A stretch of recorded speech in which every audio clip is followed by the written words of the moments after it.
Welcome to Nerdy Psychology, where your mind's not as messy as it seems. We break it down with a little curiosity and make sense of your thoughts and your themes. So be curious, stay kind, keep your mind nerdy.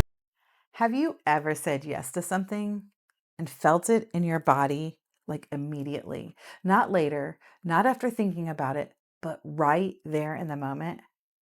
That tightness in your chest, that drop in your stomach, that quiet thought that slips in. Why did I just agree to that? And then you just completely override it and you smile and you say, it's fine. You tell yourself it's no big deal. But later, you're exhausted. You're irritated. You're replaying the moment thinking, I could have said no. I should have said no. Why didn't I just say no? And maybe the hardest part, this isn't new. This is a pattern. If that's you, you're not weak and you're not bad at boundaries. You were trained to disconnect from yourself. Hi, nerds. I'm Dr. Angel, and welcome back to Nerdy Psychology, where we make sense of the patterns that quietly run your life. This month, we're diving into boundaries, and not just surface level, not this say no advice, because let's be honest, if it was that simple, we would have already done it. We're going to dive deeper because boundaries aren't just a communication skill. Boundaries are tied to how we were raised, what we were taught how love looks like, and who we believe we're allowed to be. So today, we're answering the real question: why do boundaries feel so hard, even when you know you need them?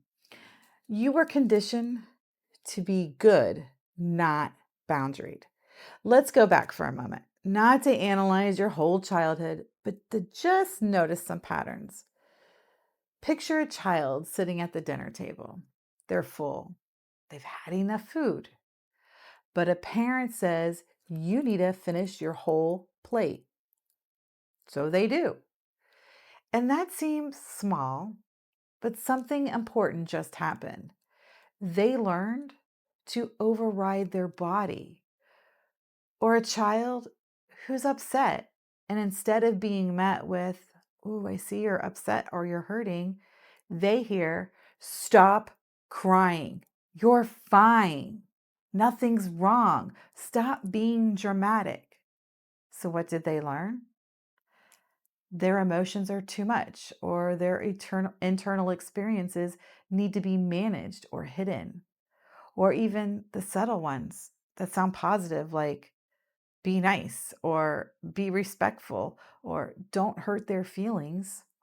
That sounds good, right?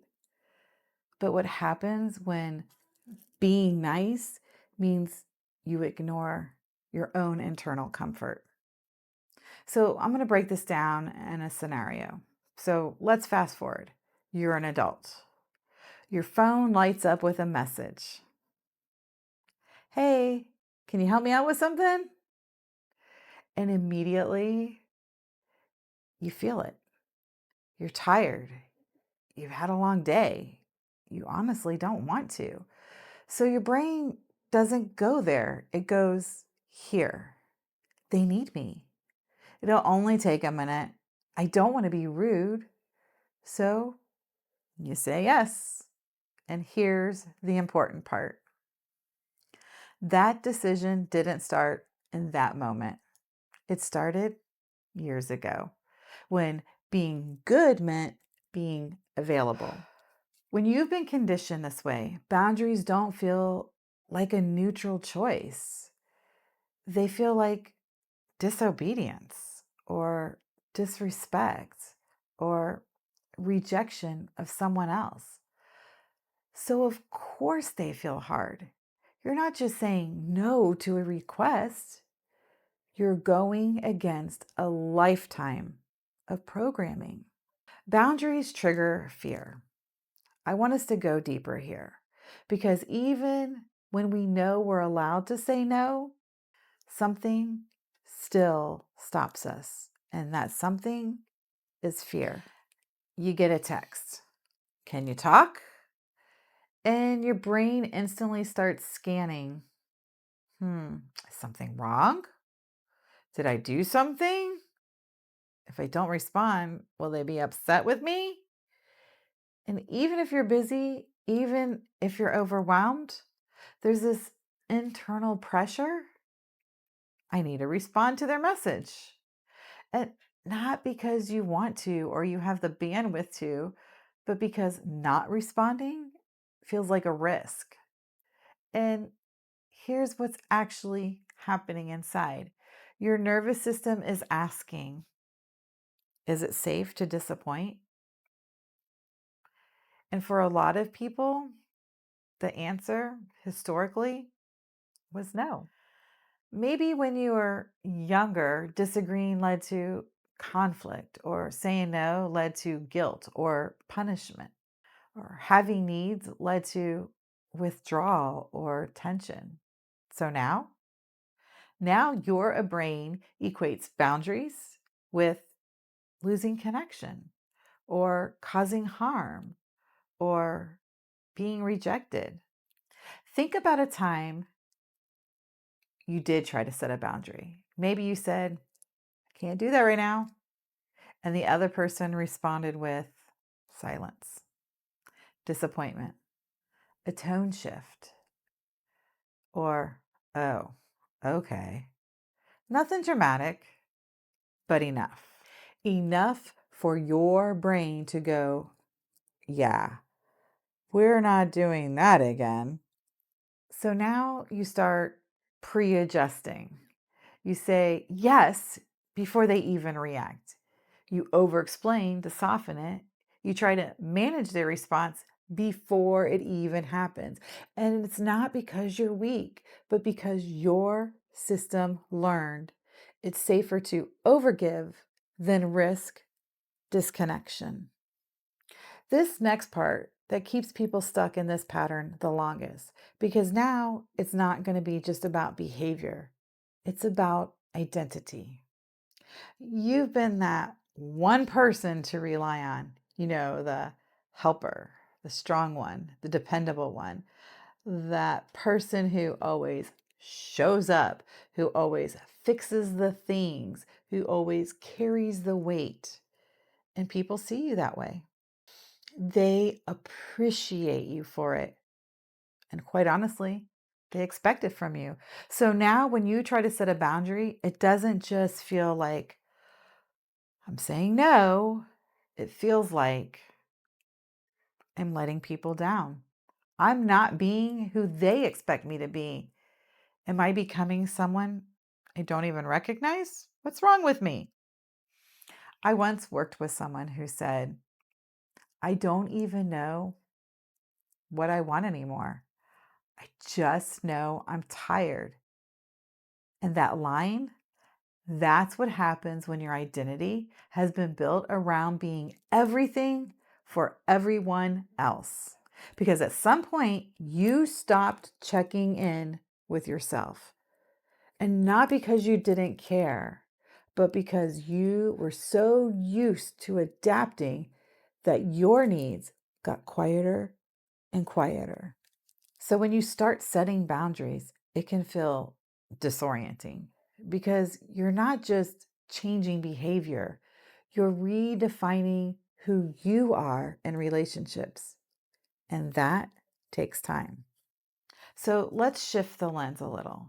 Boundaries are not rejection, they are information. They tell people what works for you, what doesn't work for you, and how to be in relationship with you. And here's the part I want you to really, really sit with. The exhaustion you feel may not be from doing too much. It may be from doing too much that isn't actually aligned with you. I want you to take a moment here.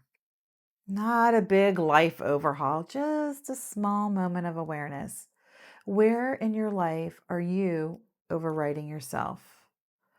Maybe it's in conversations or in relationships or in responsibilities that you just keep saying yes to.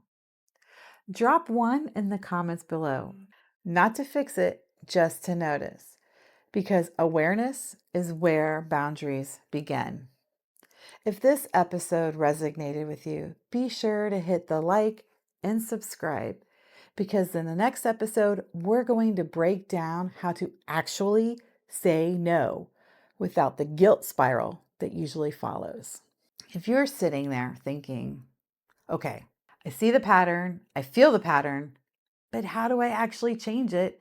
That's exactly why I created my workbook, Your Next Chapter, because insight is powerful, but insight alone doesn't help us change behavior. The workbook walks you through identifying these patterns and understanding where they came from and actually practicing new ways of responding.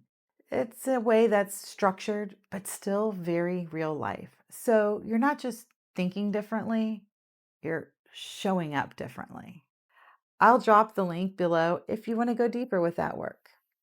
Here's what I want you to leave with: you're not bad at boundaries.